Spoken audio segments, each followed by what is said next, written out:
My workplace warriors, welcome back to the Job Search Readiness series. It is almost Friday.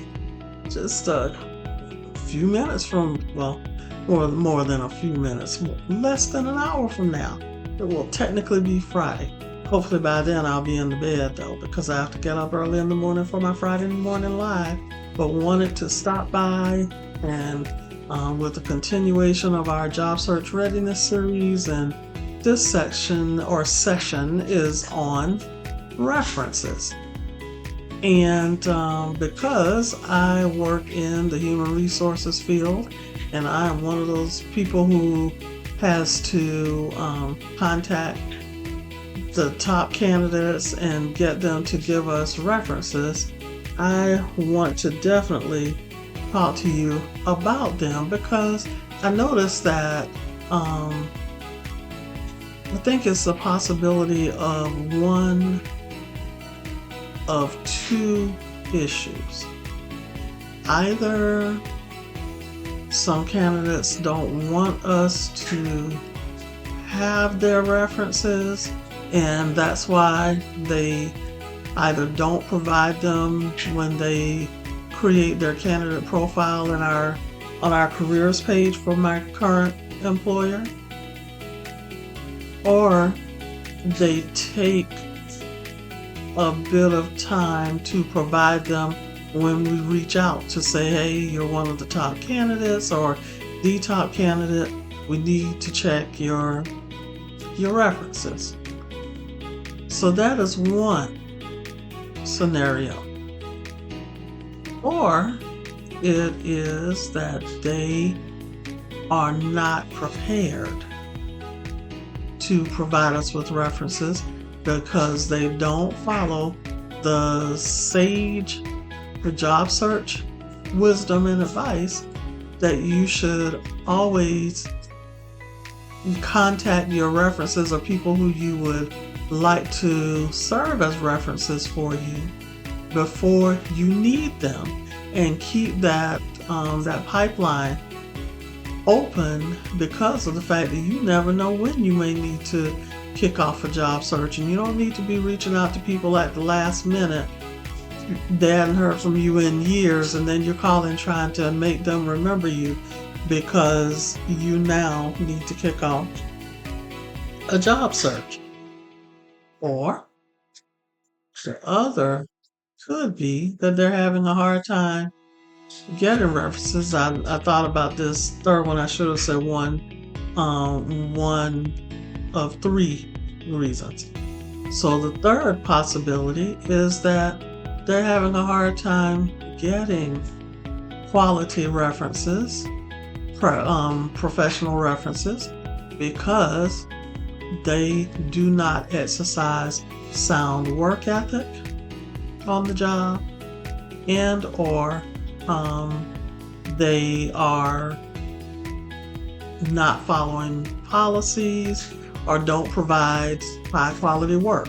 So they're having a hard time getting people to agree to be their reference.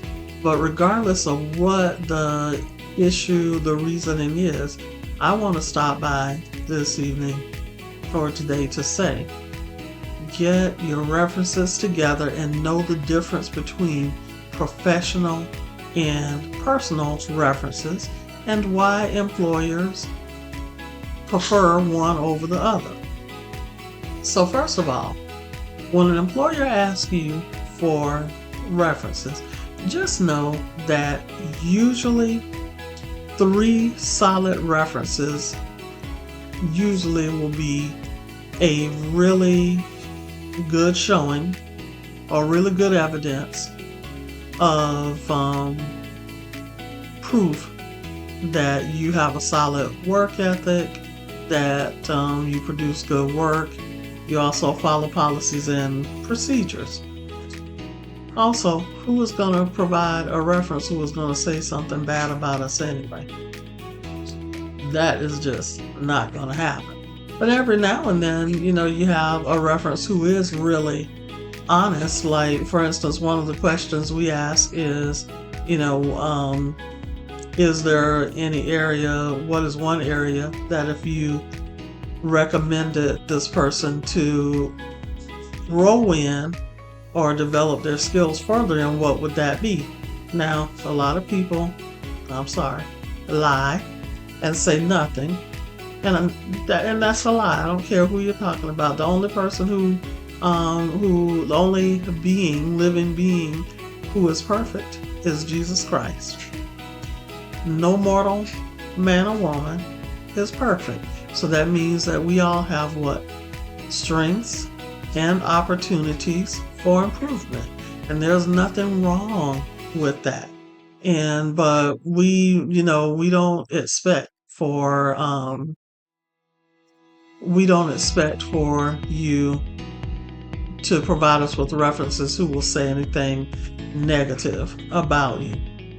But also, it is very important for you to know the difference between a professional and a personal reference, because where I currently work and serve in human resources, we always want professional references. And what we have found is that some people slip personal references in that list on us, and then I'm sure they get a little aggravated, or sometimes they'll avoid us for a couple of days when we call back and say only only one of your references was a professional reference. The other two were personal. And let me tell you how we can tell. As human resources professionals, when we're reaching out to these people, or when the hiring manager is reaching out to these individuals who you provide to us as references, because of the nature of the questions that we ask, we can tell if they are a personal or a professional reference. And so, and some people who we are looking at hiring, they have extensive professional experience in their chosen area of expertise, and it just kind of makes me wonder as a human resources professional, why someone with this level of experience in their area of expertise can't provide us with at least three strong professional references. So what I do when the hiring manager lets us know that they've identified their top two or their one top candidate, and they're ready to check references, first of all, they'll let us know if the person listed references in their candidate profile in our careers module where they apply for the position. And if they have not, then yes, we're definitely going to reach out to them. If they have anything less than 3 references listed, we are going to reach out to them. And a lot of times I reach out to them anyway to give them a heads up so that they can give their references who they listed a heads up to expect a call from this particular organization regarding my candidacy for ABC position. That way the person is preparing, because I have had a reference before who was from earlier in my career. We keep in contact, pretty regular contact, speaking to each other at least 3 or 4 times a year, just say, hey, how you doing, how are things going on your end, or what have you. And they may have forgotten some of the things that I worked on while I worked with them or reported to them as one of their team members. And so I did have a reference to tell me, remind me of some of the things that you worked on when we worked together. Well, that is not being, that is not a lack of integrity. It's just showing that the person is human. If you worked with them 8-10 years ago, remember, I've been in human resources for 32 years. So if I reach out to my manager from 1991, when I worked in a different state, that was my first job in human resources, and I asked him to be my one of my references, he may not remember that I helped to develop the 3 versions of the interchangeable versions of the correctional officer exam for the merit system. He may not remember that I worked with him on the start of the Highway Patrol project to do a job analysis with the state's Highway Patrol Department. But I didn't get a chance to work on the test because I was about to move out of state. And so, but I still had that experience of working with him and planning for that project. So just think about those things. And so what I typically do is I tell the person, we require a minimum of 3 references. However, if you can provide us with 4 professional references, that would be great, just in case we have trouble contacting one of your references, we automatically have a backup. I also tell them that that at least one of the professional references needs to be from their current job, preferably their current manager. But we understand that people aren't always comfortable informing their manager at that time that they're being considered for another opportunity, because if for some reason that falls through, their manager is going to expect that they're still looking and that they may be moving on soon. And so people, naturally, they fear that they may start to be treated unfairly in some way because of that. So we respect that. However, we tell them that whomever those 3 to 4 people are that they provide us, that they should have first-hand knowledge of the quality of their work, their behavior, and their conduct in the workplace, and also special projects and other skills that make them a valuable candidate, support our thinking that they are the ideal candidate for our position. But inevitably, people will do things like send 2 references, or they'll send a reference who is a friend who they never worked with at all. But the person, yes, knows what their field of expertise is, but they can't tell us anything and give us any firsthand accounting of like the projects they've worked on and what have you. So I can tell you now, it is much better to have a list of professional references who meet those criteria. First-hand knowledge of your workplace conduct, quality of work, and your work ethic and special project.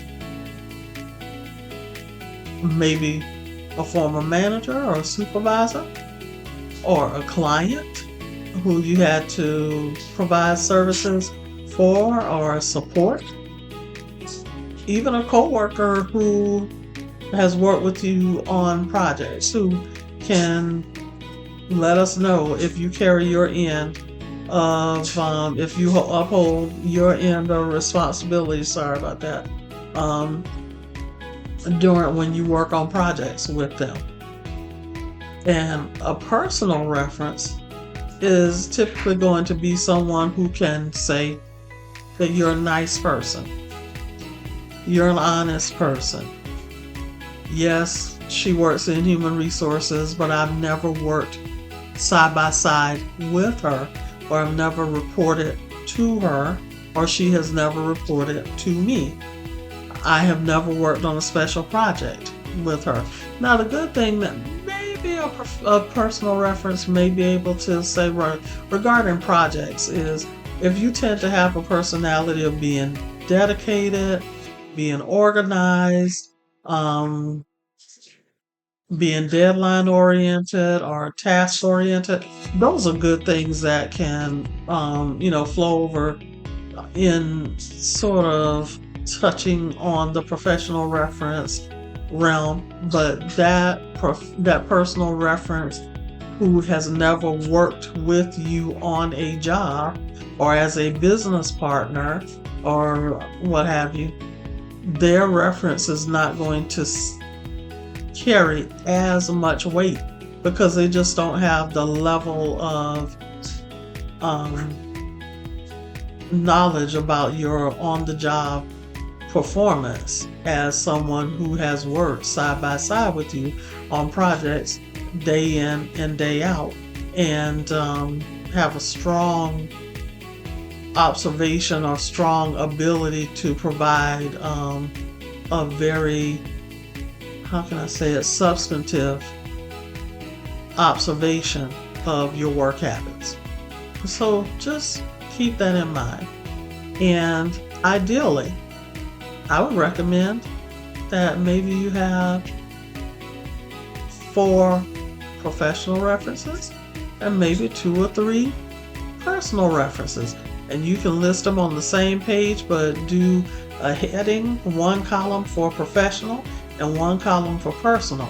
And these days you don't have to typically worry about providing mailing address and all of that.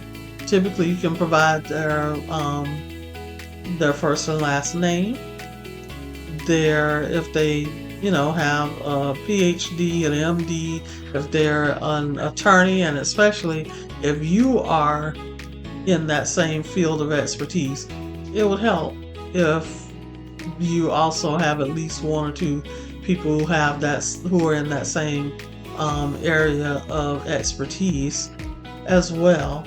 So provide their first and last name, their profession, their role, the title of their role, their email address, and their best contact telephone number. And I would say have a mixture, if you can, of male and female references. Have a mixture of current and former coworkers, current and former managers, department heads, or executives. It'll just be really, really good. And you can always, utilize coworkers more so for a personal or professional reference. And then, of course, you can use your friends and acquaintances as personal references. And that way, there won't be any type of need to go back and forth with the employer trying to meet their requirements. Oh, and then also, let me tell you, it's also what I started listing on my reference list. Under each person's contact information, especially for the professional references, I will say nature of acquaintance, and I'll say former manager, and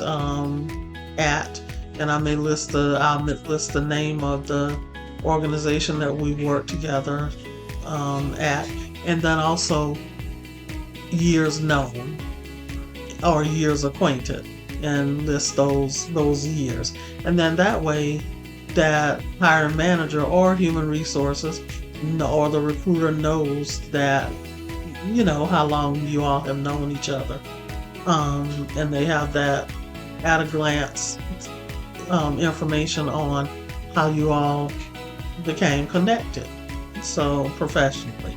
And that is always valuable. It will save you so much time. Other thing is, it'll save you even more time if you upload the list of references in your candidate profile when you apply for the job. And that will, as my mom likes to say, take care of 2 birds with 1 stone. So I hope that is helpful. Of course, there's nothing wrong with personal references, but employers prefer overwhelmingly professional references because they are just that, professional references who can vouch for you as a potential new team member with that employer. So I hope you've gotten value from this content. I'm on a mission to help you live your very best career life. And if you did get value, please smash the like button. Let the algorithms know that others need to learn about this content, and help me to reach and help more people Also share it with your network of others who are trying to live their on the journey of living their very best career life. And when you're ready, subscribe to my channel if you haven't already, and hit the notification bell and check all so that you will be amongst the first to know when I release new content. Also, join me tomorrow morning for my weekly Friday morning live at 7 a.m. on my YouTube channel at HR by Nnamtique 167, where we'll tackle a subject related to HR or an article related to HR that piqued my interest this week, and we'll have an opportunity to discuss it. Also, if you like, you can send me a comment or a question, and who knows, I may feature your comment or question on one of my videos or as the main subject of one of my videos. So just know I love hearing from you. And last but not least, I have an upcoming cohort of my Career Search RX coaching program, and it is going to be starting on March 7th. I would love to have you to be a part of that cohort where we discuss all things job search from A to Z, and you'll get a chance to work more closely with me. I will put that information in the description below so that you can join me, because seats are limited and I want you to make sure that you secure yours now. So I just enjoyed talking to you about bringing this content to you today, and I look forward to seeing you for another video or a Friday morning live. And until we see each other again, have a good one. Bye-bye, and career success to you.